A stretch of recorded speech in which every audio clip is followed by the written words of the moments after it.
Tchau. Vamos indo em frente. Deixa eu ver se eu colocar aqui o Gustavo Rodrigues. Deixa eu colocar o Gustavo Rodrigues na sala. Já tá na sala, o Gustavo? Tá, Tá me ouvindo? tô te ouvindo. Pera E me aí. vendo agora? Ô, Gustavo, eu fiz um. Muito bem-vindo, mas eu fiz uma coisa aqui e eu transferi. Aqui, ó, transferi o host para você. Deixa eu pegar ali de Ah, volta ali para mim. perfeito. Pronto, agora voltou meus comandos, sumiu tudo aqui. Falei, uai, perdi os comandos da sala. Agora você Tranquilo. já marquei você aí como co-host. Agora você consegue ter domínio do compartilhamento da tela. Boa apresentação, Perfeito, Gustavo. perfeito. Tranquilo, boa tarde, pessoal. Obrigadão, viu, Daniel, pelo convite aí de todo mundo aqui da Forlinux também, falando do pessoal. Eu vi você falando mais cedo aí com o Samuel aqui da Forlinux, né? Muita gente nova chegando até para assistir aí. E eu sou um desses caras novo aqui como palestrante. Já estive, né, outras vezes aqui como espectador. Então, estar aqui como palestrante pela primeira vez é uma honra gigantesca junto com essas lendas aqui, né, que a gente está vendo aí durante os dias, beleza? Show de bola, pessoal. A nossa palestra sobre hoje aqui, tá? A gente vai falar sobre um assunto que é, vamos dizer assim, bastante discutido, mas que em paralelo é bastante simples, tá? Que basicamente aí é registro de containers, beleza? Ou, né, registro de containers privados aí, tá? A gente vai falar um pouco sobre esses caras aí, sobre soluções hospedadas, tá? Sobre soluções open source que a gente pode botar a mão na massa, fazer do jeito que a gente quer. Vamos conversar sobre esses caras aí, tá? Aqui a iluminação, pessoal, tá um pouquinho ruim, mas se eu abrir essa janela aqui, tá? Vai entrar um vento de uns 39 graus, que eu não vou nem conseguir conversar com vocês. Estou com o ar ligado aqui de fechar tudo. Então, tranquilo, vamos lá. Deixa eu compartilhar minha tela aqui, que aí fica melhor para a gente iniciar. Compartilhar a tela. Deixa eu puxar primeiro essa guia para o lado de cá, que aí a gente vai começar a falar, mostrar algumas coisas. Show de bola. Perfeito. Antes da gente iniciar, acho que vocês conseguem ver minha tela tranquilo. Não sei se eu consigo ter a resposta aqui, Daniel. Consegue sim. Acho que teu comando de chat deve ter ido para a tua direita ou para a sua esquerda. Você consegue habilitar ali. Show de bola, o chat abinar, beleza. Vocês estão conseguindo ver minha tela tranquilamente? Eu acho que eu não estou vendo. Eu acho que eu estou vendo a tela do Daniel.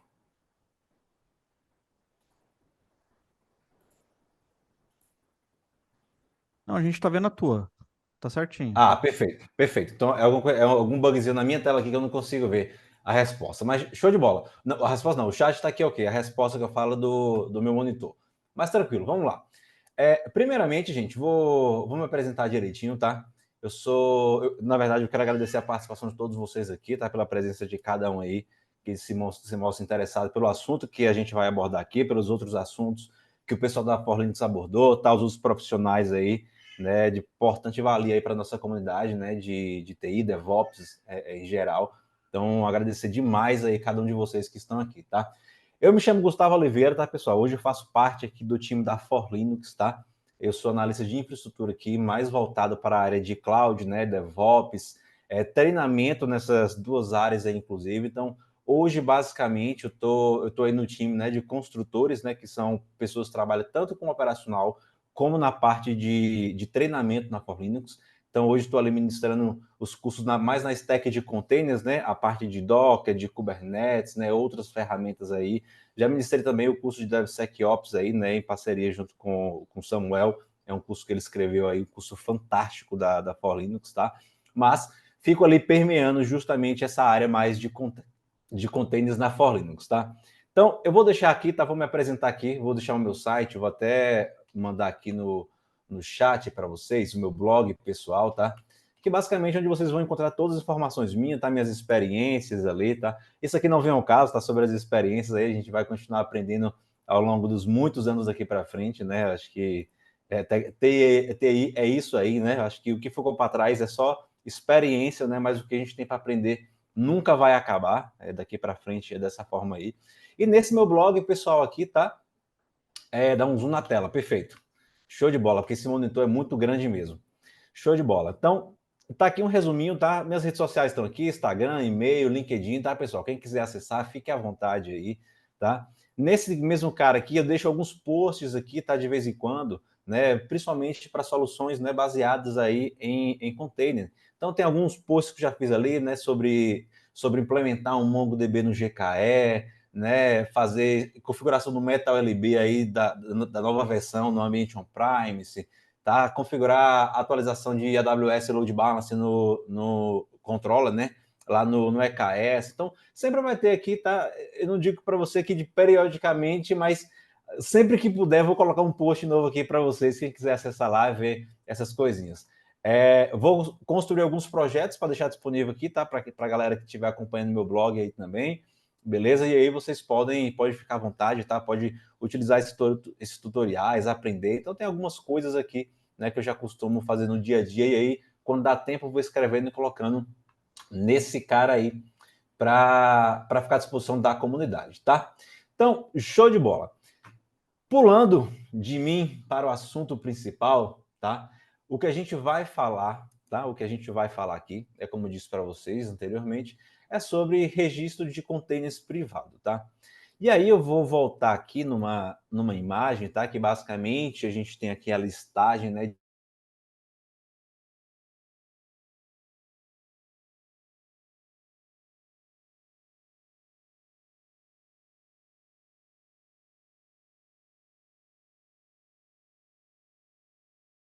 Gustavo, acho que voltou. Você tinha ficado mudo.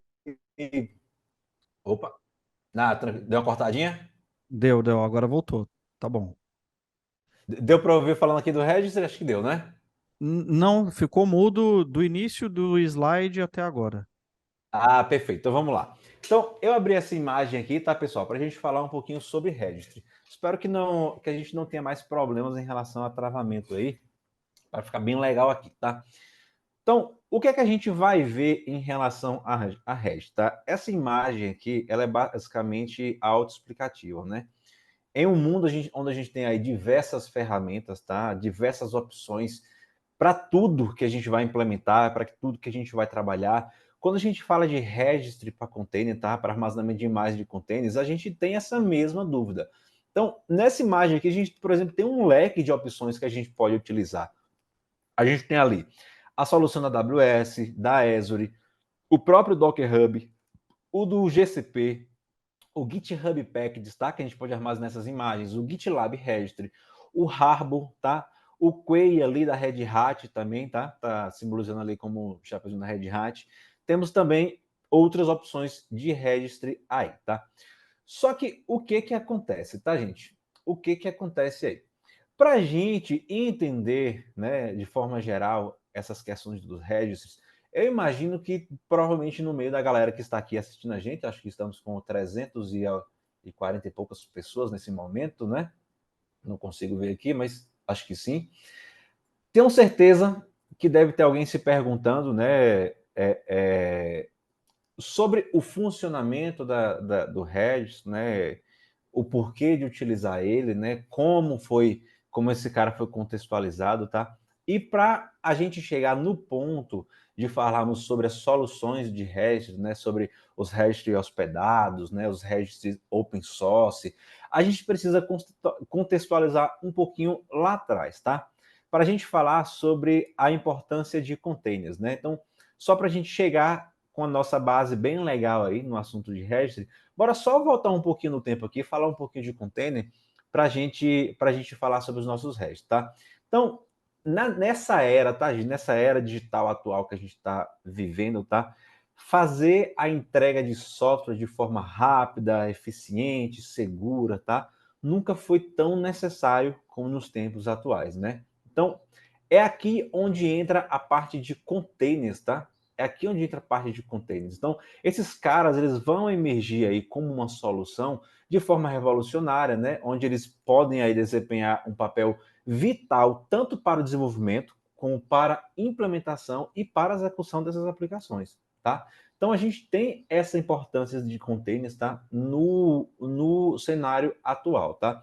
E aí, o que a gente pode falar mais sobre containers, né? Sobre a importância, sobre essa contextualização para a gente chegar lá em Reg, tá? Containers, eles têm aí para a gente, né? Eles podem entregar para a gente aí uma parte muito boa de isolamento e consistência, tá?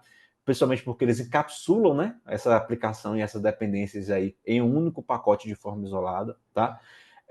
Portabilidade e escalabilidade, tá?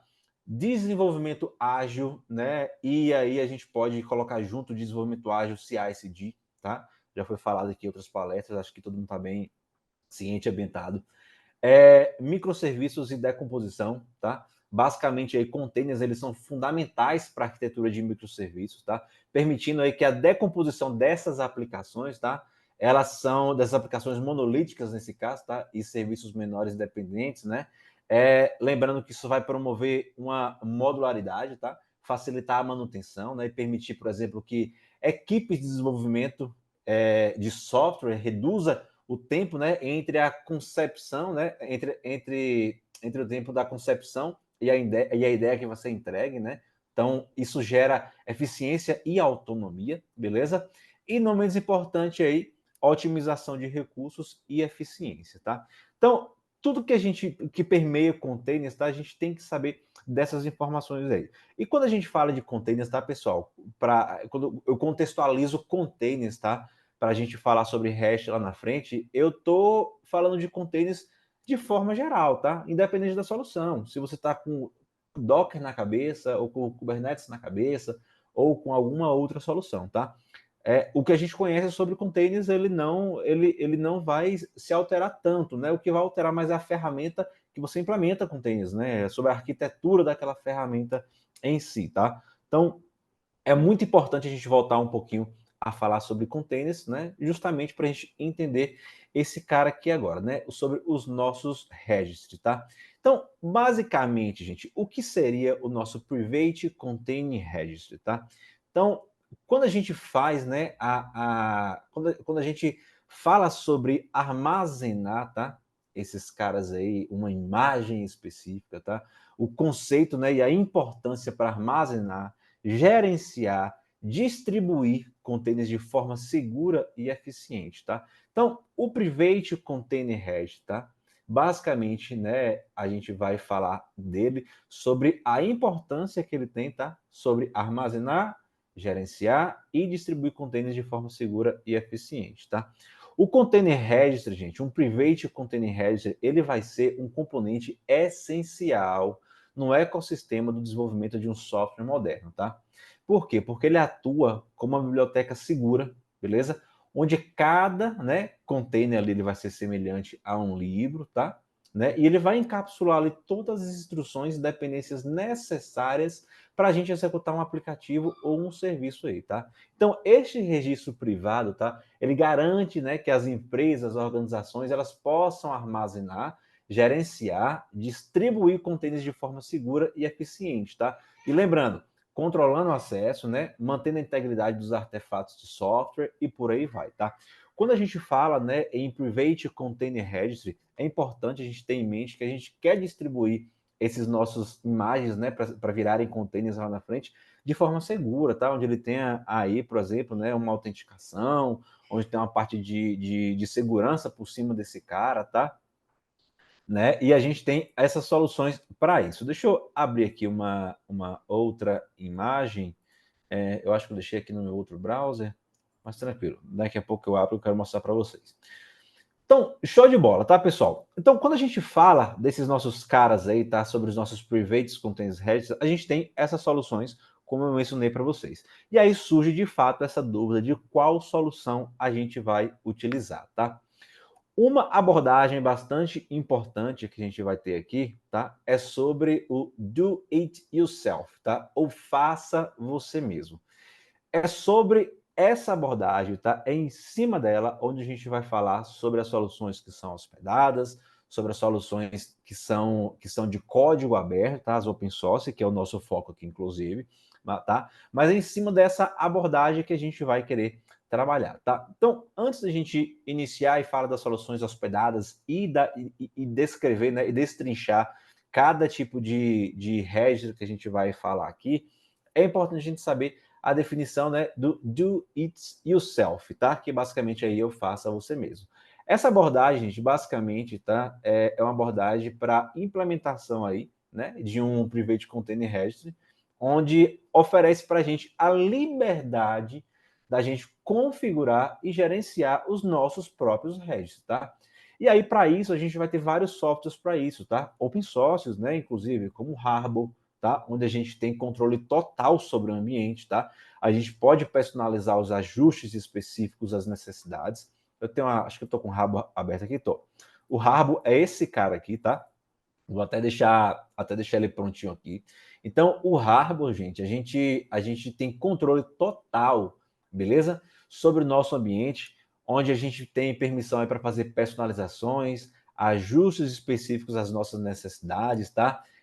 Lembrando, tá, que quando a gente vai, né, para o modo aí, né, do it yourself, por exemplo, quando a gente vai fazer a nossa hospedagem, né, de um registro privado aí, a gente tem algumas responsabilidades que a gente precisa ficar atento sobre esse cara, né?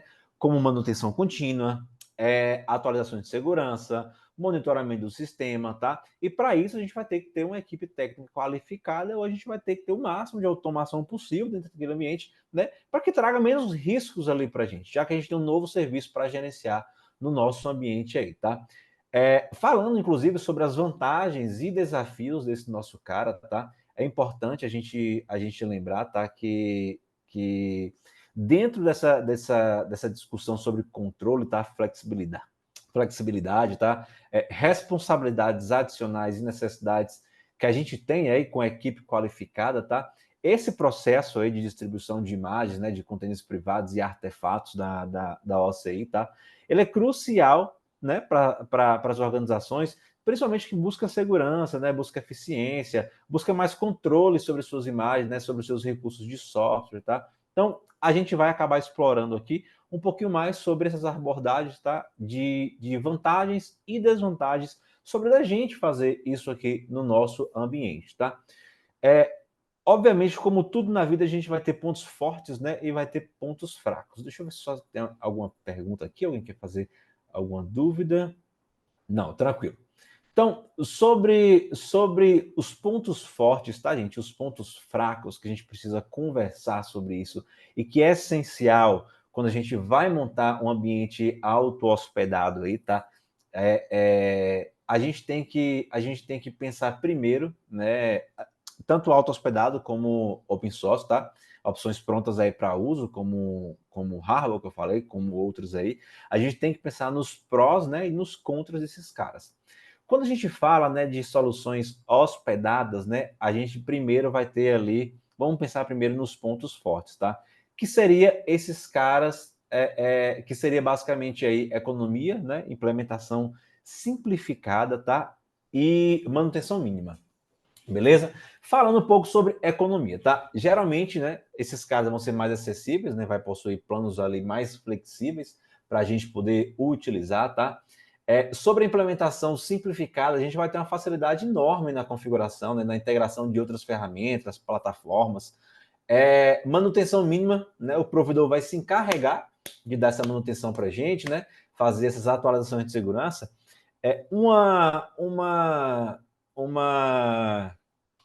ferramenta, né, de solução hospedada é o próprio Docker Hub, né, gente? A gente tem um Docker Hub, acredito que todos vocês conheçam aí o Docker Hub, tá? Então, é uma solução, né, de registro, né, que pode ser hospedado, né, que ele é hospedado na verdade. Você pode criar uma conta ali e ainda assim você ter, né, o seu registro privado, suas imagens de forma privada nesse cara aqui, tá? Mas, né, a gente também tem que pensar que esse cara também pode ter soluções contras, tá? Lembrando, o Docker Hub é apenas uma das soluções hospedadas que a gente tem de exemplo aqui, tá? Temos também aí, né, soluções de Google, soluções de AWS, né? Tem outras soluções que vocês podem utilizar também aí na web, tá? Quando a gente fala de pontos fracos para soluções hospedadas, tá? Para registry hospedados, a gente tem que pensar primeiramente, tá? Nas limitações, beleza? No custo variável desse cara, tá? E na conformidade e segurança que esse cara vai ter. Às vezes esse cara, tá? Quando a gente fala de conformidade e segurança, basicamente, às vezes esse cara aqui não vai ter compliance, tá? Para tua organização, tá? Não vai atender a requisitos mínimos de segurança para tua organização. E tipo assim, Super normal, gente. Acontece em todas as empresas aí. Você querer utilizar uma solução e aquela solução não oferecer um compliance específico aí para o teu projeto, né? Ou para a tua implementação específica aí. Normal. Então a gente tem várias outras soluções, inclusive tem as soluções de código aberto, tá? Open source, que a gente pode trabalhar em cima delas para você botar nessas soluções que você precisa, fazer esse compliance aí diretamente no teu ambiente aí, tá? Então, falando sobre os pontos fracos, tá? Limitação, custo variável, tá, gente? E conformidade de segurança. Quando a gente fala de limitação, tá? Limitações inerentes, principalmente, a gente tem que se lembrar que pode haver restrições, tá? De personalização, integração e armazenamento, né? São as principais limitações que a gente vai encontrar dentro desses caras aí, tá? Às vezes você quer fazer uma personalização de um REST para o teu domínio específico, tá? Para o endereço específico do domínio, não consegue. Não quer fazer alguma integração através de alguma API específica, tá? E você não consegue. O armazenamento, apesar de você ter uma conta Enterprise, pode ser limitado, por exemplo, sei lá, a 1 tera. É muito espaço, mas, sei lá, pode ser limitado a 1 tera. Você precisa de 6 para versionar a imagem lá dentro. E por aí vai, tá?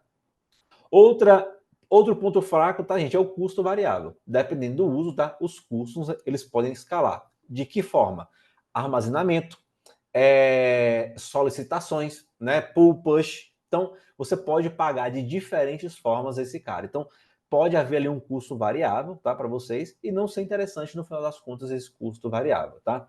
E por último, conformidade de segurança, como eu já expliquei para vocês aí, tá? Que a dependência desse provedor, tá? Às vezes aí você precisa que ele cumpra norma de segurança e privacidade, que ele não cumpre ali, né? Você vai pegar ali a documentação dele, ler alguma coisa, e você percebe que ele não cumpre, né? Essas normas aí de segurança e privacidade, e aquilo não te atende. Então a gente tem, né, esses pontos fortes, como a economia, a implementação simplificada, a manutenção mínima, mas também temos os pontos fracos aí, como limitações inerentes, né, que pode ser integração armazenamento, custo variável, conformidade de segurança e por aí vai, tá? Quando a gente sai, tá? Vou até voltar aqui, ó. Então a gente tem soluções aqui hospedadas, ó, AWS, Azure, Docker Hub, tá? O próprio GCP, né? O registro lá do GCP, HCR. Temos o GitHub, o GitLab, tá, gente? Ele pode ser, né, tanto ali on-premise, como pode ser também na cloud, tá?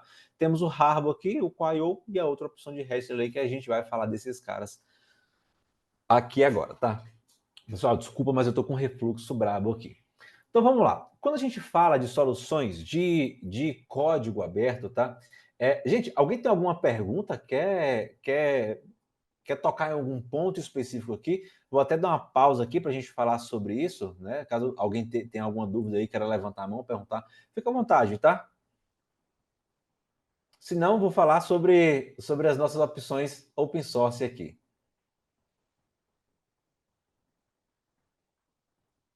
Show de bola. Então, vamos lá. Vocês estão me ouvindo tranquilo? Acho que alguém falou sem som, mas não sei se foi agora. Show de bola, show de bola. Tranquilo, perfeito, show de bola. Tá com som. Então, vamos lá. O que a gente precisa falar agora sobre as soluções que são open source, tá? Até porque o nosso objetivo, né? A gente quer seguir a abordagem, né, do it yourself aí, né? O faça você mesmo. Quais soluções a gente tem aí, a gente pode implementar nesse nosso caso aqui, tá? Uma das soluções mais implementadas, tá, gente, hoje em dia é o Harbor, tá? Na cabeça de algumas pessoas pode até parecer que seja até o próprio registry lá do Docker, tá? Lembrando, né, que o próprio Docker ele tem uma imagem de registry. Deixa eu ver se meu servidor está ativo aqui, né? Deixa eu acessar aqui esse servidor, ó. Antes da gente falar sobre as soluções open source, vou falar sobre esse carinha aqui primeiro, tá? O próprio Docker, tá? Ele tem uma solução de registry que eu posso até vir aqui no próprio Docker Hub, ó, e escrever aqui registry, tá? Essa aqui eu acho que todo mundo vai conhecer, tá? Todo mundo vai conhecer. Com esse cara aqui, a gente consegue montar um registryzinho privado no nosso ambiente, tá? A gente consegue também colocar certificado, consegue colocar autenticação básica nesse cara, tá? Tranquilamente, beleza? Mas é uma solução, apesar de ser aí open source, tá? Ele é mais limitada, tá? Nas configurações, a gente teria que mexer muito nesse nosso cara aí, para poder ele ter uma robustez, entregar mais requisitos para a gente e por aí vai, tá? Eu vou até pegar um exemplo desse cara aqui, vou subir um registro para vocês rapidinho, só para a gente ver ele funcionando, tá? Vou fazer o seguinte, ó, vou dar um Docker Run aqui, para quem, eu acredito que a maioria de vocês já conhece, tá, gente? Mas eu vou subir aqui, só para quem não conhece esse cara, tá? Vou botar aqui mais ou menos restart always. Name, vou chamá-lo de registry e chamar a minha imagem registry 2, tá? É registry 2? Deixa eu confirmar aqui. Registry 2, perfeito. Versão 2. Eu vou subir esse cara aqui, tá? Opa, já tem um registry aqui rodando? Ah, que legal. Beleza, eu já tenho esse registry aqui rodando, inclusive, tá, gente? E lembrando a vocês que quando a gente implementa, tá, um registryzinho desse aqui, tá, do próprio Docker que a gente tem aqui disponível, tá? Esse cara basicamente vai responder, tá, esse cara basicamente ele tem uma API, tá, que a gente pode solicitar essas imagens e ele vai responder esses caras aí para a gente, tá? Como por exemplo, eu posso fazer aqui, ó, como eu subi esse cara na porta 5000, eu posso simplesmente fazer aqui, ó, curl localhost, 5000. Vou passar aqui a versão 2 da API dele e eu vou pedir para trazer o catálogo de imagens desse cara. Então, eu vou aumentar aqui a fonte, inclusive, ó. Creio que agora está melhor para vocês aí, para vocês verem. Então, aumentei aqui a fonte, ó. E aí, quando eu faço um curl aqui nesse cara, ele retorna aqui, né, que eu não possuo nenhum repositório. Beleza, vocês já têm um REST privado aqui, tá, gente? Apesar que ele não está autenticado, tem alguns problemas de segurança, tá? Só faça isso para fins de teste, tá, pessoal? Não coloque ele dessa forma aqui em produção, tá? Da forma que eu executei aqui, vocês podem iniciar esse REST assim, tranquilamente, mas não coloquem ele em produção. Ele não tem persistência de volume, tá? Não tem outras configurações como autenticação, como certificado, tá? Dá para colocar? Dá, tranquilamente, tá? Mas não faça isso, beleza? É só para fim de teste mesmo. Então, eu não tenho um REST privado ali, tá? Vamos supor o seguinte, deixa eu ver se eu possuo algumas imagens aqui para fazer uma tag de uma imagem específica, tá? Possuo, tá, algumas imagens e vou pegar essa imagem aqui do Postgre, inclusive, ó. Eu vou fazer aqui um Docker tag Postgre, tá? Versão Postgre 3 ali, e vou mandar, né, para o meu localhost 5000, vou taguear esse cara com o nome do endpoint do meu REST, tá? E eu vou chamar também de Postgre, tá? Postgre 2.13, tá? Vou fazer a mesma coisa aqui. Vou só traço 13, beleza? E aí eu posso fazer o push desse cara, tá? Enviando esse cara para o meu registry. Então, localhost, por exemplo, Postgres, ó, eu consigo enviar esse cara para dentro do meu registry privado que eu acabei de criar aqui, tá? Essa é a forma mais simples, tá, pessoal? Da gente criar um repositóriozinho de imagens privados para a gente fazer um teste, tá? Para a gente fazer um teste, não se esqueça disso.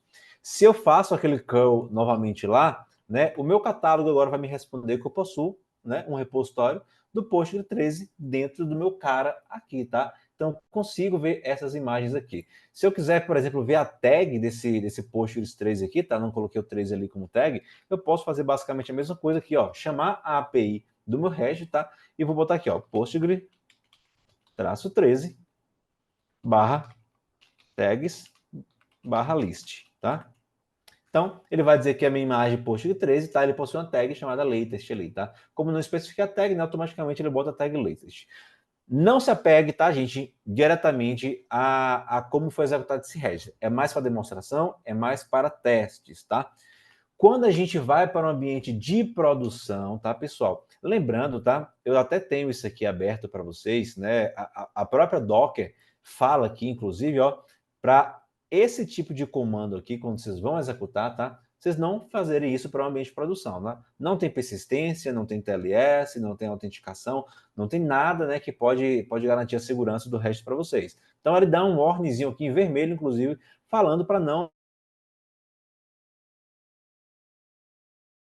cara em produção, que isso aqui é para ambiente de teste. Que para ambientes de produção, tá? Aqui vai seguir um post installation aqui, tá? Configuration grid aqui, e há um post, né, installation aqui diretamente para installation não, né? Configuration registry diretamente para produção, caso vocês queiram utilizar a solução da própria Docker, tá? O REST 2 aí do Docker. Mas quando a gente fala de ambientes, tá? De ambientes aí, né, que dá para ser escaláveis, tá? E quando a gente fala de soluções open source, a gente não pode deixar de falar desse cara aqui, tá? É impossível, tá, pessoal? Deixar de falar desse cara aqui. Basicamente, tá? O Harbor, tá? É uma solução de código aberto, tá? Com recursos de segurança e gerenciamentos fantásticos aí, beleza? Fantástico, fantástico, fantástico, fantástico. É uma solução que já foi criada, tá? Né? Baseada em Cloud Native aí, tá? E ele aí é essencial, né, para você guardar as suas imagens privadas, beleza? A gente tem outra solução também, tá? Que é a solução da Red Hat, que é o Quay, tá? O Quay.io, como o pessoal gosta de chamar. Também é uma solução fantástica que traz recursos de segurança, tá? Traz outras abordagens bastante interessantes para a gente aí, quando a gente fala, né, de Private Container Registry, tá? E a gente não pode deixar de falar sobre esses caras, tá? Sobre os pontos fortes, né? E sobre os pontos fracos desse cara também, beleza? Por que a gente não pode deixar de falar? Porque a gente tem que se atentar, né, os prós e os contras que cada ferramenta vai oferecer para a gente, tá? Tanto as ferramentas open source, como eu estou falando agora, como as hospedadas, que eu já falei para vocês, tá? Cada uma delas vai ter o prós e contras dela, tá? Se a gente for parar para pensar, tá, em soluções de código aberto aí, por exemplo, né, os prós, né, que a gente vai ter, facilidade de uso, né, principalmente falando sobre Harbor e Quail, tá, gente? Falando sobre Harbor e Quail, interface amigável, tá? Fácil de configuração, baixa manutenção, tá? É menos complexo do que vocês podem imaginar, tá? Comunidade extremamente ativa, tá, gente? Suporte da comunidade e atualizações extremamente regulares desse cara aí, tá? Tanto pro Quay, tá, pro IO, quanto pro Harbor, né? Esse cara tem comunidade ativa demais, demais, demais, demais. Mas a gente vai, né, ter os pontos fracos aí que a gente também pode encontrar, como uma integração limitada, tá? Pode ocorrer aí, né? Pode haver desafios na integração com os sistemas existentes, né? Funcionalidades restritas, né? Menos opções de personalização e extensão, isso pode ocorrer, tá? Então a gente tem que ficar atento a isso aí, né? Então, esses são alguns pontos que a gente tem que falar sobre esses caras aí. Gente, vocês querem perguntar alguma dúvida antes de fazer uma conclusão aqui?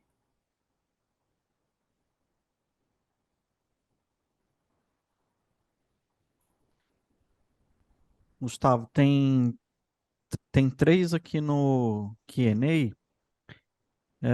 Quer que eu leia para você? Pode, fica à vontade. Então, a do Edson Azevedo é a seguinte: no caso, o que você sugere para limpeza de imagens antigas? Essa é a primeira pergunta. Cara, se você estiver falando dentro do próprio host, como sugere de imagem, posso até mostrar aqui o exemplo. Opa, caiu a minha conexão.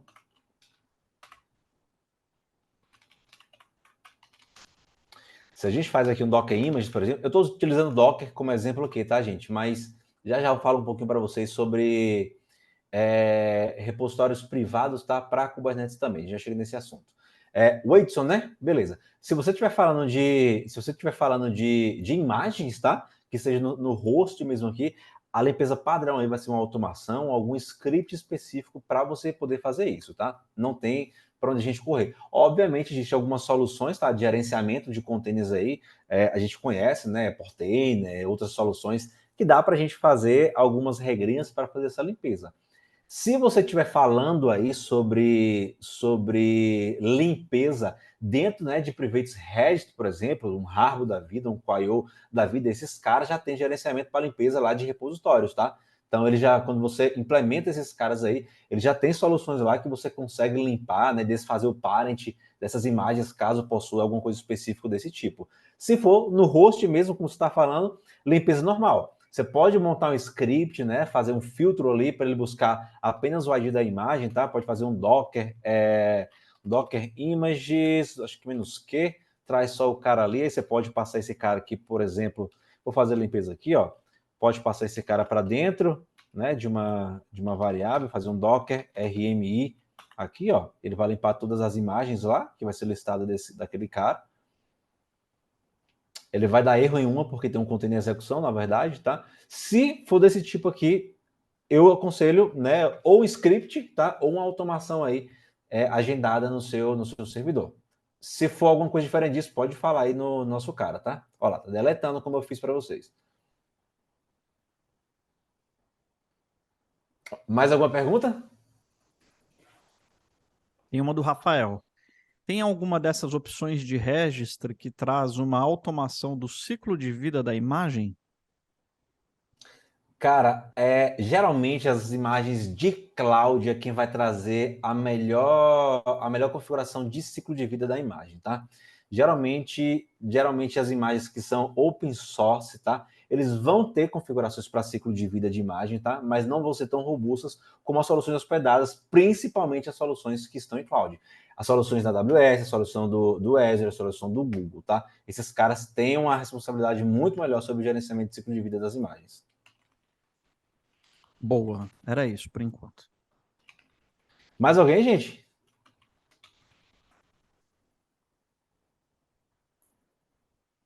Boa. No Q&A, o que veio foi isso.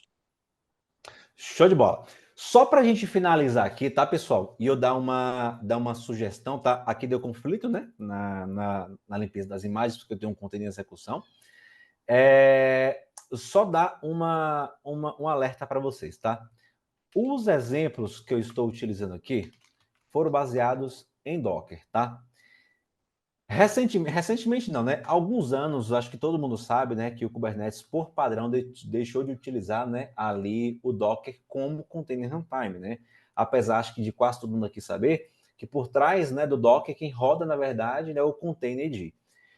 Uma atenção muito importante para quando vocês forem utilizar, por exemplo, né, esses registros privados no ambiente de vocês, tá? Quando vocês forem implementar e principalmente se vocês tiverem certificados autoassinados para esse cara, vocês têm que se atentar, quando você tiver um ambiente Kubernetes, que quem vai fazer a autenticação e a utilização desses certificados vai ser o teu container runtime, tá? Vai ser o teu container runtime. Da mesma forma como a gente tem aqui para o Docker, né, a pasta Dockerd aqui, de configurações, onde a gente poderia colocar, por exemplo, o nome do hash.d, né, e colocar os certificados TLS ali dentro, tá? Quando vocês vão para Kubernetes, tá? É importante vocês terem isso em mente. Por exemplo, um Kubernetes que esteja sendo executado com o containerd como container runtime. O cara que vai receber os teus certificados, tá? De repositório, tá? De repositório de registro auto-hospedados com certificado auto-hospedados vai ser o containerd, tá, pessoal? ETC, containerd, lá vai ter a pastinha de hosts que você vai configurar, muito parecido com o Docker. Para o CRI-O, a mesma coisa, tá? Para outros containers runtime, a mesma coisa, tá? Isso é uma confusão, tá, gente?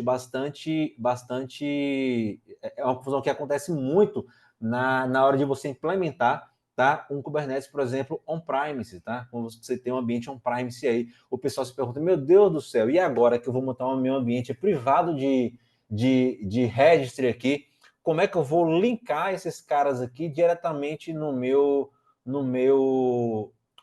container runtime sem um image pull secret, tá? Caso não queira utilizar um image pull secret ali. É dessa forma, tá? Você pode configurar isso diretamente no seu container runtime. Então, seja ele containerd, seja ele CRI-O e por aí vai, tá? Show de bola. Dúvida, pessoal?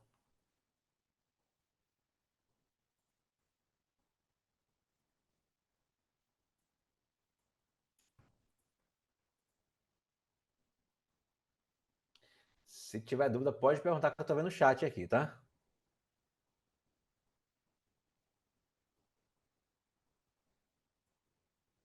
Chegou uma nova aqui no Q&A. O Rafael perguntou o seguinte: existem soluções de registry de container interno que não são baseados em nuvem, que se destacam quando se trata de suportar imagens em várias regiões? Em várias regiões. Cara, a gente tem algumas soluções específicas para escalabilidade. Deixa eu me lembrar o nome da criança, meu Deus. Rafael, já lembro, vou te falar aqui agora, tá? para escalabilidade. Cara, eu tenho aqui anotado, inclusive, o nome dele. Um minutinho só. Cadê?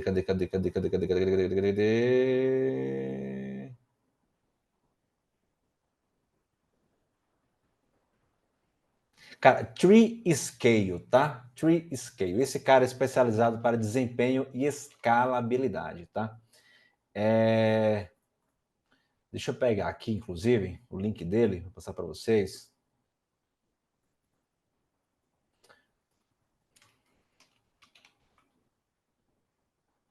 O registry dele, não estou achando o link do hash do Treescale.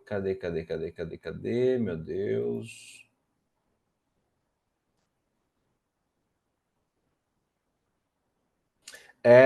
Rafael, só lembrando, tá? Todas as soluções que eu falei aqui, tanto o Quaio como o Harbor, tá? Você também pode implementar ela diretamente no próprio Kubernetes, inclusive, e escalar esse cara, tá? Não tem problema nenhum. Obviamente, vai ter outras soluções que vai ser mais, né, robustas para grandes volumes, né, para massivos volumes de dados aí. Mas Harbor e Quay.io são soluções também para esse tipo de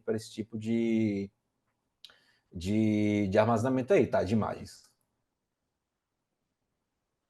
Pode perguntar, tá, gente? O Vitor me fez uma pergunta aqui, tá no SR da AWS, você consegue definir quantas versões você vai manter? Vitor, não tenho certeza se você consegue definir quantas versões você vai manter, tá?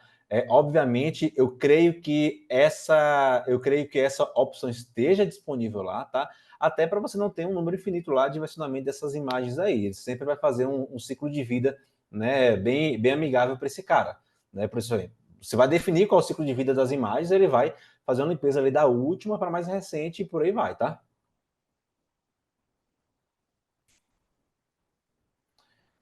Pode ficar à vontade, galera.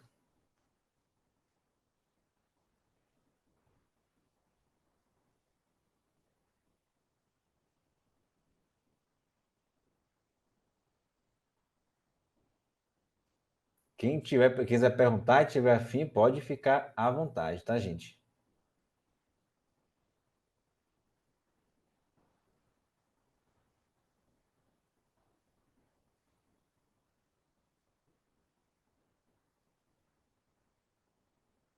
Bom, então, para a gente concluir, tá, gente? Então, bora lá.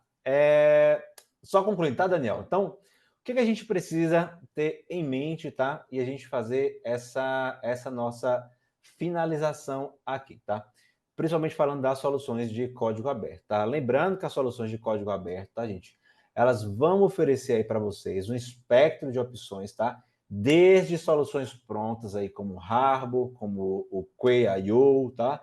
Até as construções, tá, de soluções totalmente personalizadas, tá? Lembrando que as soluções prontas, tá, elas vão ser fáceis, né, de utilizar, requerem baixa manutenção, tá? Mas podem ter essas limitações aí, integração e funcionalidades, tá? Não se esqueça disso. Já a construção, tá, pessoal, de soluções personalizadas, elas vão oferecer ampla personalização, integração, mas ela vai exigir, né, um esforço um pouquinho maior em desenvolvimento e manutenção, tá? Então, ao escolher, tá, pessoal, uma solução de Private Container Hedge, tá? Ao vocês escolherem, tá? Vocês devem avaliar, né, de forma cuidadosa quais são as necessidades, tá, do ambiente onde você está inserido, tá, da tua organização aí, como requisitos de integração, nível de controle de acesso, tá, ou recursos disponíveis, tá? Fatores como escalabilidade, tá? Que foi uma pergunta do Rafael, backup, recuperação, monitoramento, logs, conformidade, né, conformidade regulatória, né, é uma opção essencial, inclusive, tá? Então, a solução escolhida, ela deve alinhar, tá, aos objetivos do teu negócio, beleza? E essa solução tem que maximizar, tá, os benefícios e minimizar os riscos aí para o teu ambiente, tá? Seja eles associados ao gerenciamento de containers e artefatos de softwares mesmo, tá? Então, lembrando, o Private Container Hedge, tá, gente? Ele é um componente vital no ciclo de vida do desenvolvimento do teu software, tá? Para vocês que vão ajudar a equipe de vocês aí na tua cultura DevOps aí, tá? Então, seja através da abordagem, tá? Do you yourself, beleza? ou utilizando soluções, né, de mercado construído aí, ou construindo uma solução personalizada, tá? Então, as organizações, as empresas, tá, gente? Ela tem as opções variáveis, variadas opções, na verdade, tá? Para atender esses requisitos específicos. Então, a escolha, tá? A escolha, né, de uma solução, né, ela tem que ser considerada, tá? Todos os fatores envolvidos, tá? E é fundamental para garantir a segurança, a eficiência, né, o sucesso na entrega dos aplicativos e serviços, tá? Em um mundo cada vez mais orientados a container, tá? Então, não tem aquela história aqui, né, que daqui para frente é só para trás, não, daqui para frente é para frente, gente. O mundo é cada vez mais orientado a containers, tá? E nesse nosso ambiente de DevOps aí, não tem mais como a gente fugir disso aí, tá? Nossas pipelines hoje basicamente são todas testadas em container, né? Quando a gente roda, os meninos estavam falando nas palestras anteriores, né, sobre SAST, DAST, e basicamente, né, as soluções estão sendo testadas, executadas dentro de containers ali, na maioria das vezes, tá? Então, não tem história, né, de daqui para frente é só para trás, não. Daqui para frente é só para frente, né? Container vai ser muito mais utilizados aí, e é importante a gente pensar na nossa solução, tá, de armazenamento de imagens aí privados. Beleza?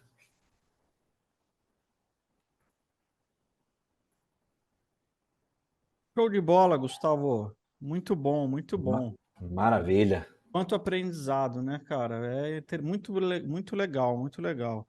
E as perguntas aí bem propícias, né? Porque se você vai configurar um ambiente para armazenar imagens que são importantíssimas aí para o projeto, você tem que pensar em alta disponibilidade, tem que pensar Uhum. em segurança, tem que pensar em muitos fatores aí, igual você Muitos comentou. fatores. Legal. E é uma coisa que é bem interessante, como eu falei no começo lá na palestra, é um assunto bastante simples, mas que traz muita dúvida. Porque cada solução de REST privado que a gente vai trabalhar, ela vai trazer uma infinidade de coisas diferentes, né? De forma de implementar diferentes, de como a gente gerencia o ciclo de vida desse cara, né? De como a gente manda para lá, como autentica, né? Como a API trabalha. Então, é bastante diferente de fato cada uma das soluções. Legal, legal, muito bom. Vou compartilhar minha tela agora. Bora para o Kahoot. Minha pergunta para o Gustavo é a seguinte: Gustavo, você pegou leve ou você pegou pesado nas perguntas? Ah, peguei leve, peguei leve. A galera que é experiente, peguei leve demais. Então vamos ver, vamos ver. O Kahoot está na tela. O PIN é 254-3908, 254-3908. Vamos lá, galera, entrando no Kahoot. Quem aí está desejando ganhar esse Bora lá, bora lá. Logitech First Mouse Tribute? Cara, isso aqui, velho, olha só isso. Isso aqui é uma modernidade. Vendo aqui, ó, funciona em Windows 98 e Windows NT 4. Esse dá pra tirar a bolinha? Porra, quer ver? Deixa eu ver. Se Vamos ver. tirar a bolinha, esse aí é de museu, viu? Então, vamos lá, ó, vou te mostrar aqui. Peraí, que isso aqui é da minha coleção. Aqui eu tenho que tirar com cuidado. Né? Deixa eu ver. Aqui, ó, pronto. Deixa eu pegar aqui na caixa. Eu tenho manual, eu tenho tudo desse mouse. Nossa Ele é senhora. novo, é um item, né? Não vou dar para ninguém, viu, galera? Eu tô brincando, tá? Aqui, ó. Com adaptador serial, PS2 para serial, caso a sua máquina seja mais Nossa moderna senhora. ainda. A sua máquina é muito nova, né? E tem PS2, ou ela é muito mais nova ainda e precisa do adaptador serial, tem também, né? E tá aqui, ó, a bolinha, como você disse, para tirar. Aí, ó. Olha, tá limpinho, hein? Nunca usado. É uma belezura. Vocês vão adorar. Rapaz, eu juntava muito essas bolinhas aí, bicho. Bora, galera. Prontos pro Kahoot? Deixa eu ver o chat aqui, como é que tá. Deixa eu abrir aqui. Entregando a minha idade? Entrei na sua idade. 3.000 antes de Cristo. Pô, pois é, cara. Lá tudo que eu tenho aqui. Se eu falar o SO que eu comecei a usar aqui, aí vocês vão chorar. Ai, ai. Mas eu ainda tenho um dos primeiros Linux que eu mexia. Não consigo ver minha câmera, eu não tô vendo minha câmera. Agora sim. Dá pra ver? Cara, esse mouse aí me lembra muito Bow and Arrow. Você lembra? Repete pra mim, por favor. Bow and Arrow, o joguinho do arco e flecha lá. Não lembro. Qual que... Você tinha no Windows 98. Esse mouse só me lembra ele. Você apertava no bonequinho, ele puxava a flecha, você estourava os balãozinhos. Ah, lembro, poxa. Orra! Esse daí esse era muito legal. Ó, pra mim, mais legal do que esse era o pinball. Ah, é clássico demais. O pinball era sensacional. Clássico. Antigamente não tinha o dinossaurozinho do Chrome, né? Quando caía a internet, só tinha pinball. Paciência, né? E olha que a internet de escada caía, hein? Ou só podia acessar meia-noite, ou só domingo. Ou depois, ou escondido do pai, né? Porque se visse acessando era surra na certa. Principalmente em horário comercial. Principalmente em horário comercial, que o pulso custava mais de R$1. Meu Deus do céu. Era caríssimo. Imagina o pulso. O pulso era tarifado assim, para quem não sabe, não sabia ou não lembra, né? Você era tarifado quando você discava, dava aquele primeiro pulso, certo? Então, 7 segundos uma tarifa. Beleza? Caiu a ligação, essa tarifa você já pagou, 7 segundos. Aí as próximas tarifas eram de 15 em 15 segundos. Uma loucura. Um tempo depois mudou para minuto. Ô, Daniel, e lembrando, tá, pra galera que não é dessa época, quando o Daniel fala que caía a ligação, a linha ficava ocupada quando você ocupava o pulso. Exatamente. A linha de telefone. Ou você usava uma coisa ou usava outra. Não dava para usar as duas coisas, não. Um tempo depois, lançaram um adaptador que você conseguia colocar na tomada e ele fazia uma divisão de sinal. Splitter. Exatamente, isso aí. Aí conseguia falar o telefone e o modem tá discando ali. Mas, cara, era impossível usar, porque quem falava no telefone usava quase a mesma banda que o modem também utilizava, né? Ô, Daniel, voltando até sobre o assunto, né, que eu falei que daqui para frente é só para frente. É interessante a gente falar sobre tecnologia, os avanços. Estava lendo uma matéria recentemente falando que de 2010 para 2020 a gente evoluiu mais do que toda a humanidade em 10 anos apenas. Isso é assustador, né? Bizarro, cara. Assustador. Depois que... E agora a gente vai evoluir... É uma informação assustadora demais. E agora a gente vai evoluir mais ainda, porque como a inteligência artificial agora ela ficou democratizada, ou seja, todo mundo pode ter acesso à inteligência artificial de graça. Sim. Porque até antes do ChatGPT estourar, era muito difícil ter acesso de graça nesse nível que é o ChatGPT, era impossível. Muita informação, era impossível, não tem como. Impossível. Antes do ChatGPT, nesse nível, impossível de graça. De graça, impossível. Agora, então, impossível, não tinha. Tá de graça, pô. Quero ver onde vai parar. Cara, eu vou falar pra você, $20 ainda é de graça, portanto, que aquilo traz. Total de graça. Bora pro Kahoot, então. Vou dar play. Primeira pergunta, tá valendo. Tá facinho, viu, gente?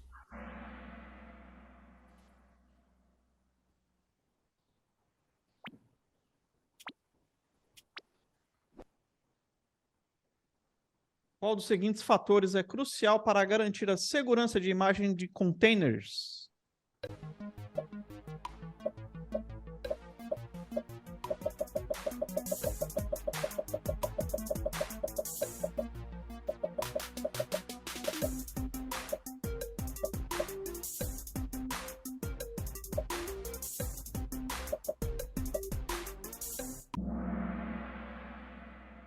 A implementação de autenticação robusta e controle de acesso. Muito bom. Vamos ver como Bom estamos. demais. Olha lá, o Amazing Sphinx, Bronze Dog, Lively Mouse. Vamos ver. Segunda pergunta.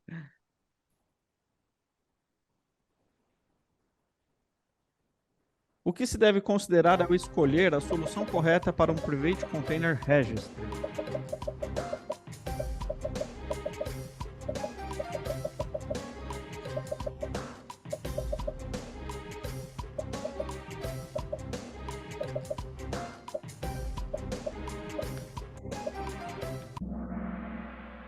Economia, facilidade para implementar e manter, personalização e integração.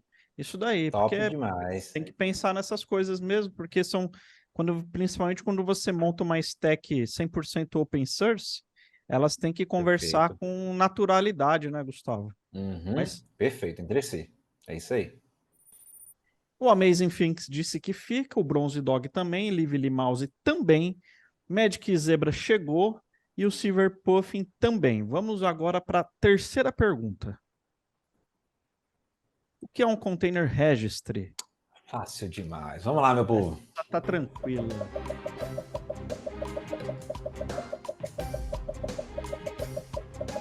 Os caras estão me chamando de Raul Seixas aqui, meu. Nasci há 10 mil anos atrás.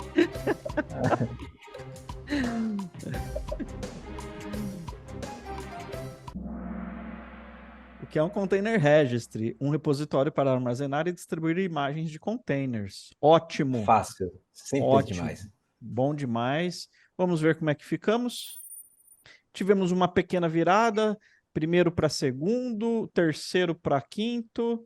E o Bronze Dog aí subiu. Tá pau a pau, uma diferença absurdamente pequena entre todos os 5 colocados aí. Quarta pergunta, vamos ver. Quais são as vantagens de utilizar soluções de código aberto na criação de um Private Container Registry?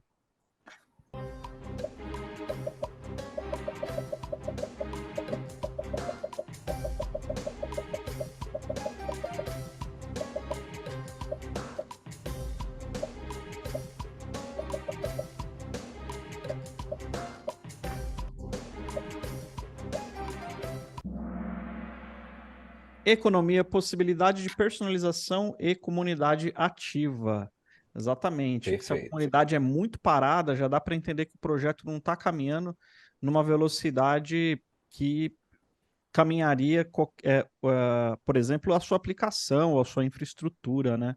Aí lá na Sim, frente sim. as coisas começam a quebrar por conta disso.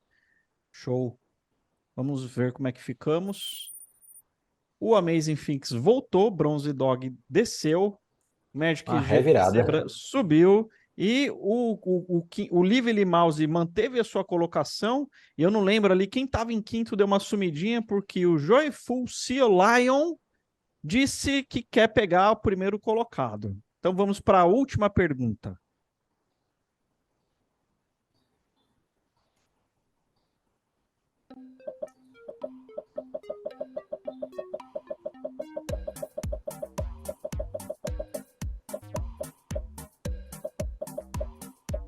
Moleza, Daniel. Isso aí. Vamos ver. Não tem pegadinha essa, tá tranquilo. Não, tranquilo. É isso aí, ó. Para que serve um Private Container Registry? Para armazenar e distribuir de forma segura imagens de containers privadas. Privadas. Muito bem, muito Perfeito. bem. Vamos lá para o nosso Quem foi o campeão? Vamos ver. Terceiro colocado, Bronze Dog, caiu uma colocação, mas ficou no pódio. Magic Zebra apareceu no segundo lugar e Amazing Things, o cara vem liderando desde o começo até o fim, ultrapassa todo mundo. Parabéns, Felipe, muito bom. Aí, Eric, Bronze Dog, Alexandre Rigo, o cara que tá sempre aí no pódio do Kahoot. Parabéns para vocês, cara. A galera é demais, bom demais. Ela era muito boa, muito boa. Gustavo, muito obrigado. Venha mais Cara, vezes. As portas estão abertas para você e para toda a galera da For Linux que Cara, mandaram um hoje. Eu estou feliz demais, né, pela oportunidade, tá, de participar junto com vocês aqui, por primeira vez aqui, né, na nossa DevOps Experience, tá? Então, já estive aqui como espectador e hoje como palestrante, é uma honra para mim. Tive a oportunidade de acompanhar Samuel, Emerson, né, o Evailton e outras vezes aí, tá? Então, para mim, é uma honra gigantesca. Eu espero voltar aqui de novo, junto com essa galera massa, viu? Tamo junto, valeu Tamo junto. demais. Um Valeu, abração. gente. Um abraço. Valeu.